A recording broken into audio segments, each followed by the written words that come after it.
গতকাল আপনাদের দেখিয়েছিলাম প্রথম দিন স্কুল খুলেছে, স্কুলে গিয়ে কী করলাম না করলাম। আর আজ হচ্ছে সেই প্রথম দিনের গল্পই বলবো, তবে স্কুল থেকে বাড়ি ফেরার পর কী করলাম। অনেকদিন পর আবার পুরনো রুটিন, পুরনো ছন্দে জীবন চলছে। নমস্কার, কেমন আছেন আপনারা সবাই? আশা করছি আপনারা সকলে খুব খুব খুব ভালো আছেন আর সুস্থ আছেন। আমিও আজ ভারী ভালো আছি। বহুদিন পর নিজের প্রিয় জায়গাটাতে যেতে পারলাম। এতদিন স্কুল ছিল না, ওই 10টা থেকে 4টে টাইমটা যে কীভাবে আমার বাড়িতে কাটতো সেটা শুধু আমিই জানি। আবার ওই যে পুরনো ছন্দে জীবন, স্কুল থেকে ফিরে নিজের কিছু কাজ বলতে ঘরটা আগে তো পরিষ্কার করতে হবে। সকাল থেকে যা জামা কাপড় বাইরে মেলা ছিল সেগুলো এখন সব আয়রন করার পালা। সেখানে বেশিরভাগ জামা কাপড়ই আমার কর্তামশাই, সেগুলোকে আয়রন করে রেখে দিচ্ছি।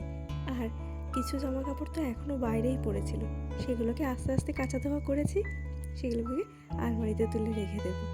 আলনাটা যেন এতক্ষণে পরিষ্কার পরিচ্ছন্ন লাগছে। প্রতিদিন অফিস পরার জামাগুলো জাস্ট হালকা করে একটু আয়রন করে দিই, যাতে না কুঁচকে থাকে। অফিস ওয়ার্কে তো এগুলো ঠিক ভালো লাগে না, সেই কারণে। স্কুল থেকে বাড়ি ফিরে একটুও রেস্ট করিনি, আগে কাজকর্মে লেগে ফেলেছি। একটু যখনই বসে পড়বো তখনই আর যেন উঠে কাজগুলো করতে ইচ্ছা হবে না। সমস্ত কিছু কমপ্লিট করে তারপরে যদি আধ ঘন্টা বসে থাকি, সেটা যেন আমার মনে হয় বেশি ভালো। এই চাবির রিংটা অনেক দিন ধরেই ড্রেসিং টেবিলের মধ্যেই পড়েছিল, তো ভাবছিলাম কি করা যায়। জগন্নাথ দেবের ছবি দেওয়া আছে, আমাদেরকে ওর বন্ধু এটা দিয়েছে, তো ভাবলাম এটা ড্রেসিং টেবিলের কাছেই ঝুলিয়ে রেখে দিই। কোথায় রাখবো করে প্রথমেই রাখলাম, সেখানে খুব একটা ভালো লাগলো না বলে আবার এদিকে চাবির রিংয়ের সঙ্গে ঝুলিয়ে রেখে দিলাম। এখন ভারী ভালো লাগছে। ঘড়ি কাটায় বেজে গেছে এখন 6:45, আর 6:45 বেজে গেছে, চা আর আজকে খাওয়া হয়নি, কিন্তু কিছু একটু খেতে ইচ্ছা হচ্ছিল। কদিন আগে মা এসেছিল, আর মা এনেছিল এই গজা। এটি আবার আমার মায়ের ভারী পছন্দ, সেই কারণে মা এনেছিল। আর এই সন্ধ্যেবেলাতে একটু গজা খেয়ে নিয়েছি, তারপর চলে এসেছি রাতে রান্নাবান্না করতে। মনে আছে আগের দিন আপনাদের দেখিয়েছিলাম কাঁচা কলার কোপ্তা, আজকে বানাচ্ছি মোচার কোপ্তা। এই মোচার কোপ্তা আর তার সাথে মিশিয়েছি একটু ছোলার ডাল, ভিজিয়ে রেখে দিয়েছিলাম, দুটোকে ভালো করে মিক্সড করে নিয়েছি। মানে ছোলার ডালটাকে মিক্সিতে আগে পেস্ট করে নিয়েছি, তারপরে এটার সঙ্গে নাড়াচাড়া করে নিয়েছি কড়াইয়ে খানিকক্ষণ। বেশ সুন্দরভাবে রান্না করার পরে এখন এটাকে কোপ্তা শেপে কেটে নিয়ে তেলে সুন্দরভাবে ভেজে নেব। একটু কড়া করে ভাজবো, আমার আবার একটু কড়া করে ভাজলে খেতে ভারী ভালো লাগে।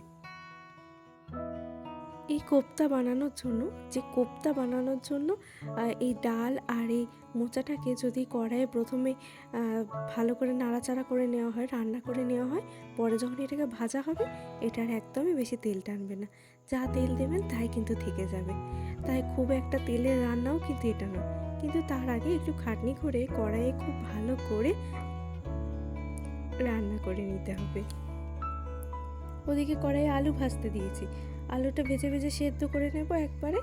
আর এখন করে নিচ্ছি সামান্য একটু ময়দা মেখে নিচ্ছি। আমি একাই খাবো, তাই ভাবলাম আজকে একটু ময়দাই মেখে নিই, আর এটা দিয়ে 2-3খানা পরোটা করে নেবো, তাতেই আমার হয়ে যাবে। আজকে আর বাকিরা সবাই ভাত খাবে। এই তরকারিটা দিয়ে ভাত, রুটি, পরোটা সব কিছু কিন্তু ভীষণ ভালো লাগে। এই যে আমার আলু একদম ভাজা হয়ে গেছে, আর এরপরে চলুন রান্নাটা করে নিই। নর্মাল মশলা, যেটা আদা, জিরে, টমেটো, লঙ্কা আর পেঁয়াজ চাইলে দিতেও পারেন, আবার নাও দিতে পারেন, তবে আমি একটু পেঁয়াজ সিদ্ধ করে এখানে পেস্ট করে দিয়েছি, গ্রেভিটা ভীষণ ভালো হয়। আর মশলা রাখার এই জায়গাটা প্রত্যেক দিন গোছায়, প্রত্যেক দিন অগোছালো আছে।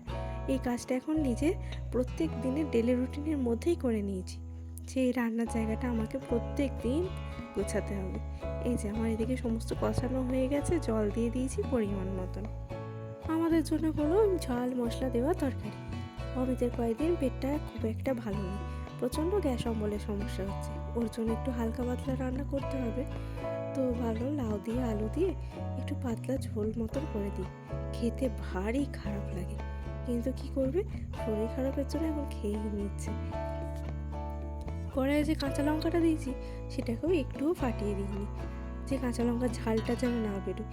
কাঁচা লঙ্কাটা কেবলমাত্র দিয়েছি একটু স্মেলের জন্য, কাঁচা লঙ্কার একটা ভারী সুন্দর স্মেল আছে, সেটাই ভালো লাগে। আর হালকা একটু পেঁয়াজ ফোড়ন দিয়ে দিয়েছি। তাছাড়া আর কি দেবো বলুন তো, কোনো মশলা দিইনি। এইটাই গরম গরম ভাত দিয়ে যা হোক করে খেয়ে নেবে। এদিকে আমার তরকারি হতে থাকুক, আর চলুন এবার রান্নাঘরটা পরিষ্কার করে নিই। রান্না করতে গিয়ে মেঝেতে একটু জল টল পড়ে, তাই আমি রান্না করার পরে কিন্তু মেঝেটা পরিষ্কার করে নিই। তো চলুন আজকের ব্লগটা এখানেই শেষ করলাম। সবাই ভালো থাকবেন।